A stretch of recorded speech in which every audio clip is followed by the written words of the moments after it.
यह कहानी एक छोटे से गांव की है जहां के लोग एक सुनसान रास्ते से गुजरने में कतराते थे। इस रास्ते का नाम था कालाधर मार्ग।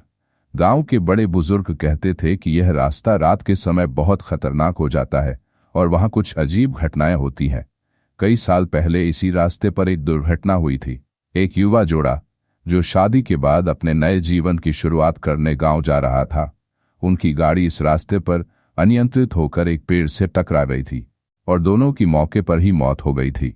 उस दुर्घटना के बाद से इस रास्ते पर एक अजीब सी डरावनी चुप्पी छा गई थी। गांव के लोग कहते थे कि रात के समय जब कोई इस रास्ते से गुजरता है तो उन्हें एक सफेद साड़ी में लिपटी एक महिला दिखाई देती है जो अचानक से सड़क के बीचों बीच आ जाती है। उसकी आंखें पूरी तरह से लाल होती हैं और वह चुपचाप गाड़ी की ओर देखती रहती है। कुछ लोगों का कहना था कि उन्होंने उस महिला को मदद के लिए हाथ बढ़ाते देखा है, लेकिन जैसे ही वे उसकी मदद के लिए रुकते, उनके साथ अजीब अजीब घटनाएं होने लगती थीं। किसी की गाड़ी बंद हो जाती, किसी का रास्ता भटक जाता और कुछ तो दुर्घटना का शिकार भी हो जाते।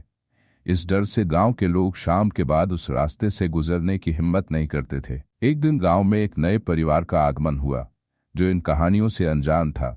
परिवार का युवा बेटा राज एक साहसी और बेधड़क लड़का था।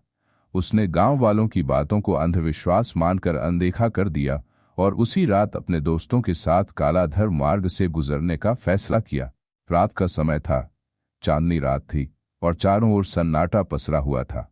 राज और उसके दोस्त हंसी मजाक करते हुए उस रास्ते से गुजर रहे थे। अचानक उनकी गाड़ी के सामने वही सफेद साड़ी में लिपटी महिला आ गई। राज ने गाड़ी रोक दी और हैरानी से उस महिला को देखने लगा। उसकी लाल आंखें एकटक राज को घूर रही थीं।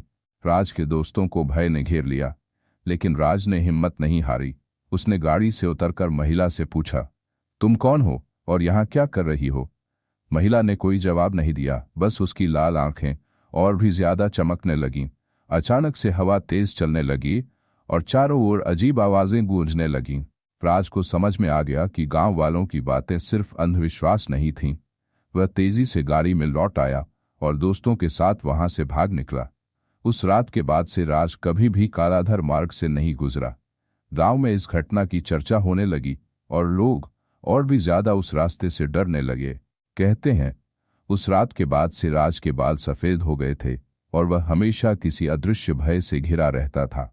कालाधर मार्ग अब और भी ज्यादा भूतिया माना जाने लगा और कोई भी व्यक्ति शाम के बाद उस रास्ते पर जाने की हिम्मत नहीं करता था।